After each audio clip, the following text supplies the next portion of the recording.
Andito nga pala kami ngayon sa Seafood City dito sa Tukwila. Naisipan nga namin na dito maghanap ng makakainan dahil siguradong maraming pamimilian dito. Ayan o, kita nyo, mayroong grilled balot.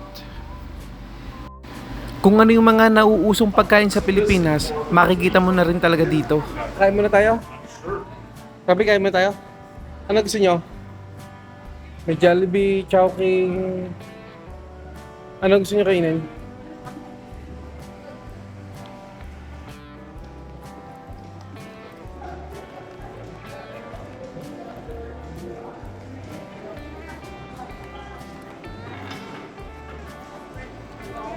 Ayan, kung makikita nyo, meron Jollibee, Red Ribbon. Andito na rin lahat talaga. Hindi mo na mamimiss yung mga pagkain na kinalakihan mo sa Pilipinas. What? Tapos, ayan, meron ding Chowking.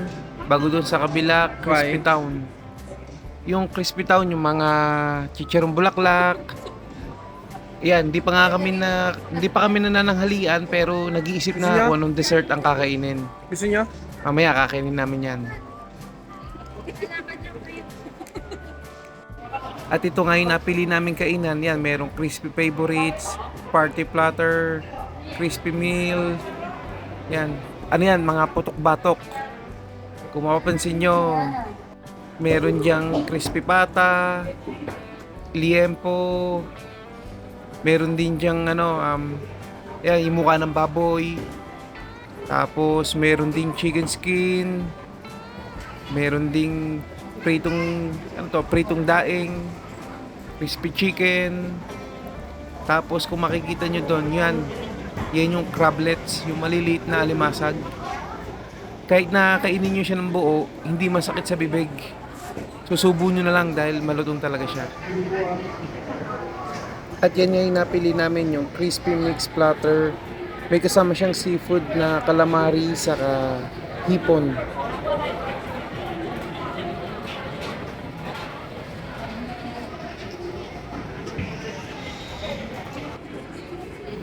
Ayan naman yung crispy chicken skin nila. Bagong luto. Kaya amoy na amoy. Siyempre, hindi natin palalampasin yan. Bibili tayo yan. Saka yung crablets. Mag-uuwi tayo sa Canada. Pwedeng ipasok yan, basta i-declare nyo lang kasi cook food naman yan. Kaya pwede naman sa border yan. Basta i-declare nyo lang. Basta siguraduhin nyo lang na hindi mataas ang cholesterol nyo dahil alam nyo naman na itong crablets na to delikado sa mga matataas ang cholesterol. Hindi lang mga putok-batok ang tinda nila dito, meron din yan mga lutong ulam na parang ang style yung turo-turo sa atin. Siyempre, after natin mag-lunch, hindi mawawala ang dessert. Dito naman sa tabi ng Chowking, merong peekaboo. Yan yung taro na may ice cream sa ibabaw. Masarap yan. Dapat try nyo yan pag nagpunta kayo dito sa Tukwila.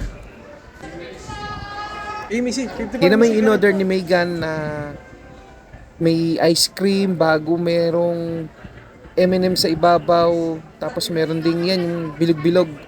Masarap din naman.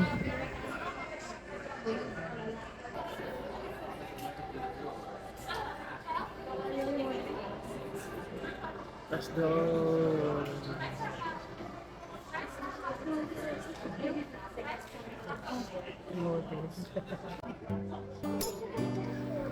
Ang sarap talagang gumala kapag kasama mo ang buong pamilya. Kaya kami ni Mrs. ini-enjoy namin ng paggala namin habang maliliit pa yung mga anak namin at nasama pa sila. Dahil inuulit ko kapag ginay lumaki na, wala na. Hindi nyo na mapipilit na sumama sa inyo kung saan-saan. Hindi naman natin kailangang gumastos ng malaki para gumala. Kailangan lang naman gasolina, bago konting kain sa labas, pwede na yun. Ang importante naman, nagbabanding kayong pamilya, quality time, saka yung memories ulit na nabubuo nyo talaga.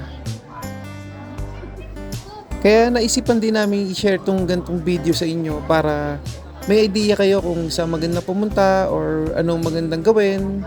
Hindi naman magarbo tong pinupuntahan namin pero maganda naman para sa pamilya.